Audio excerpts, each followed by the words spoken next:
History rarely destroys a dynasty in a single moment. It weakens at first, quietly, invisibly, until the collapse seems sudden only to those who never noticed the early cracks. But in the winter of AD 22, the cracks of the Qin dynasty no longer hid in silence. They roared.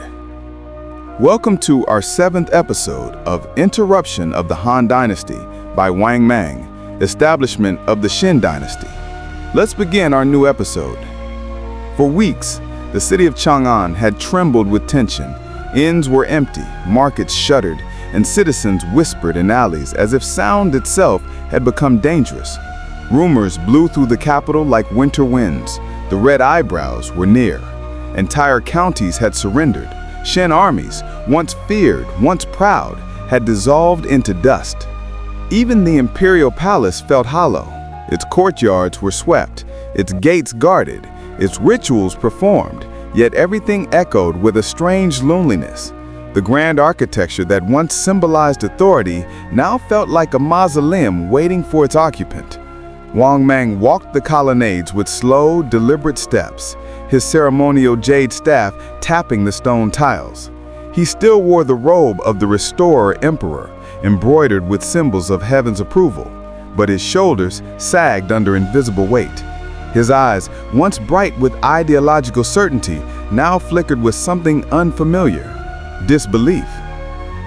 All his life he had believed that if he followed tradition, heaven would reward him, that righteousness guaranteed success, that a virtuous emperor could remake the world.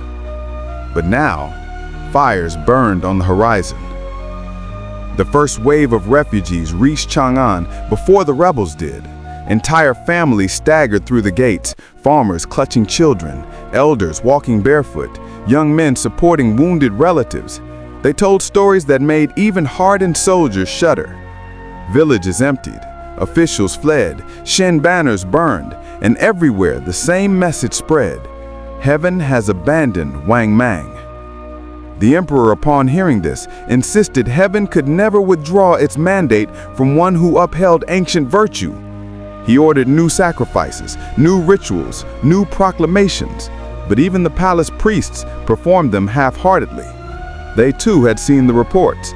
They too felt the shift. When a dynasty loses the loyalty of its people, it trembles. When it loses the loyalty of its soldiers, it falls. When it loses the loyalty of heaven or the belief in heaven's favor, it shatters. And the shattering began with the northern gates. Late one night, as winter wind screamed across the ramparts, a guard shouted an alarm. Torches flared to life, arrows loaded, but the sound that followed was not a rebel battle cry. It was the thunder of thousands of men fleeing their posts, Qin soldiers abandoning their stations, deserting in droves. Some tore off their armor, some joined the refugees, some simply ran into the dark, hoping no one would recognize them. By dawn, entire sections of the city wall were unmanned. Inside the palace, chaos reigned. Ministers blamed each other, generals screamed, eunuchs wept. Wang Mang demanded to see accurate reports, but none existed. Officials lied to avoid punishment or because they themselves no longer knew the truth. Yet truth eventually found its way in. A courier, bruised and bleeding, collapsed before the emperor.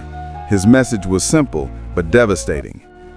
The red eyebrows have reached the outskirts of Chang'an. No more distance, no more warnings. They were here. The emperor stared at the messenger for a long moment before dismissing him. When the doors closed, those nearest to Wang Mang swore they heard him whisper something under his breath. Not prayer, not command, but a single word: impossible. To understand the collapse of the Qin dynasty, you must understand the force advancing on Chang'an. The red eyebrows were no longer merely rebels. They were a movement, fueled by famine, injustice, and belief that the emperor's rule violated cosmic order. Their leaders were not trained generals, but charismatic figures who promised fairness, food, and the restoration of the Han. Behind them trailed tens of thousands of refugees, Ahead of them marched hardened fighters wielding stolen weapons. Above them flew banners painted with red arcs, eyebrows raised in defiance. When they reached the city, they did not attack immediately. They surrounded it. They observed, and they waited for the city to break itself out from fear. Inside Chang'an, panic erupted. Crowds stormed the granaries. Merchants barricaded their shops. Commoners armed themselves with kitchen knives. And behind closed doors, officials debated betrayal. Some proposed opening the gates. Some argued for fighting to the last soldier. Some secretly contacted the rebels, offering safe passage in exchange for protection. Wang Mang alone refused to flee. Scholars later wrote that he chose to remain because he believed the empire still needed him. Others argued he stayed because he could not imagine a world without himself at its center. Whatever the reason, the emperor dressed in full ceremonial regalia and prepared for siege. But the siege came brutally. One frigid morning, the Red Eyebrows launched their assault. Rebels scaled walls, broke through weak gates, and charged through the streets like a flood. Shin soldiers, demoralized and leaderless, fell quickly. Some surrendered, some fled. A few loyalists fought bravely and died swiftly. The city became a battleground.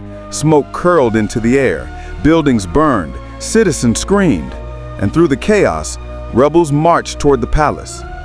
Wang Mang attempted to rally what remained of his guard, climbing to a high platform to address them.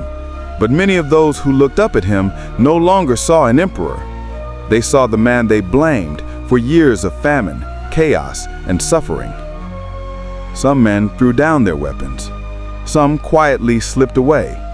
Some shouted that heaven had chosen a new ruler. And then the palace gates burst open. The Red Eyebrows poured through. Their leaders pointed to the emperor's pavilion. There, they shouted, end the tyrant who defied heaven. The final moments of the Qin dynasty came swiftly. Wang Mang, standing in full regalia, refused to run. Even as rebels stormed the courtyard, he held his jade staff firmly. Some chronicles say he attempted to recite a ritual invocation. Others say he tried to reason with the rebels. A few claim he accepted his fate with eerie calm. But the rebels were beyond negotiation. History records that they fell upon him with weapons scavenged from fallen guards. Some struck in fury, others in fear, some simply because the moment carried them. When the blows ceased, the man who tried to remake China lay lifeless on the palace floor. The jade staff rolled from his hand. His ceremonial crown cracked. His robe soaked in the dust and blood of a fallen dream. The Red Eyebrows declared victory. The capital declared relief. The dynasty declared extinction. The Qin dynasty had lasted 14 years. Its end came in one afternoon. Yet history does not pause at a death. It shifts. With Wang Mang gone, the rebels attempted to place a puppet ruler on the throne, a distant relative of the Han lineage. But even this was temporary. For in the shadows, gathering power quietly and consistently, stood Liu Xiu, the Emperor Guangwu, who would restore the Han Dynasty and lead China into a new era. The Red Eyebrows, once feared, would soon become relics of rebellion. The Qin Dynasty, once promising, would become a warning against idealism divorced from reality.